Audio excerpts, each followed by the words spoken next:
When it comes to the consoles that people fondly remember, there are always special games that people hold dear to their hearts. The games that may have defined a childhood are just the games that brought you the most joy over the console's life cycle.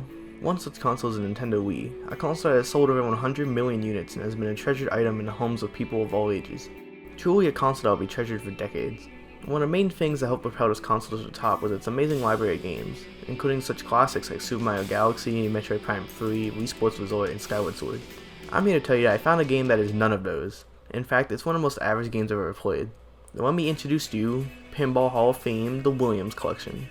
Pinball Hall of Fame, The Williams Collection is a pinball video game developed by Foresight Studios and published by Crave Entertainment for the Wii, PlayStation 2, PlayStation 3, PlayStation Portable, Xbox 360, and even got a Nintendo DS port. Players play on a variety of classic virtual pinball machines from Williams Electronics history. Thanks Wikipedia. Now as far as the game itself, it is every bit as fun as a pinball collection released for the Wii sounds like. The player has access to a collection of multiple pinball machines, which are all based on actual pinball machines. Each version of the game also has exclusive machines, and if you happen to have a favorite machine you want to play right out the gate, you will need to take into account that some of the machines require a certain amount of credits to play. Now how do you earn credits? By playing pinball, of course. If you can earn 100 credits though, you can play every machine for free, so you better start grinding.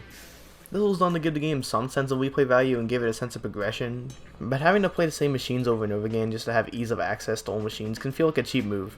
But thankfully you aren't really at risk of running out of credits, so that's good. The game also includes a tilting mechanic, allowing you to influence the direction of the pinball during play, but tilting too much can activate the motion sensor and will end the round. Now this level of restriction is probably because the developer wanted to make an authentic pinball experience and to add some strategy to the way you play the game. But honestly, without the ability to play on an actual machine, not having many fun extras just isn't really that engaging.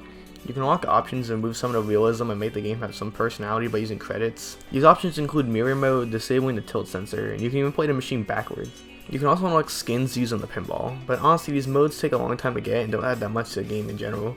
It would have been cool if there was more fun arcadey features to pick from to make it a little bit more wacky, although I assume the goal is to make it more of an authentic pinball collection. This game does have real music to accompany the gameplay, which does help add to that cheap Wii game feel, but I'd be lying if it distracted from the experience in any way. I do have to give the game some credit on the graphics front. Although the menu graphics aren't really doing the game any favors, the actual graphics on the machines themselves were quite good for the Wii, even having some minor reflection tech. Unfortunately, the sound effects are pretty compressed, which does take me out of the experience slightly since it doesn't really fit. I rest my case about the best Wii game ever made. With its amazing selection of minigames, killer soundtrack, and endless replayability, this game is an experience that can't be beat. Alright, in all seriousness, I hold no ill will toward this game. It's an average pinball game. It may not be breaking any boundaries, it's just normal traditional pinball, and in that regard there is some fun to be had. But keeping it as true to life as possible really leaves a lot to be desired. When all it really consists of is only normal pinball, it tends to lose its fun very quickly. This isn't a bad pinball game in my opinion, but it really lacks any of the extra features that would have kept this game interesting for a long period of time. If you like pinball, this is fine for a quick play or two, but I don't really see it leaving a lasting impact. But that's just my correct opinion, and if you want to argue with me and lose in the comment section, go ahead. And most importantly, don't forget to smash that like button.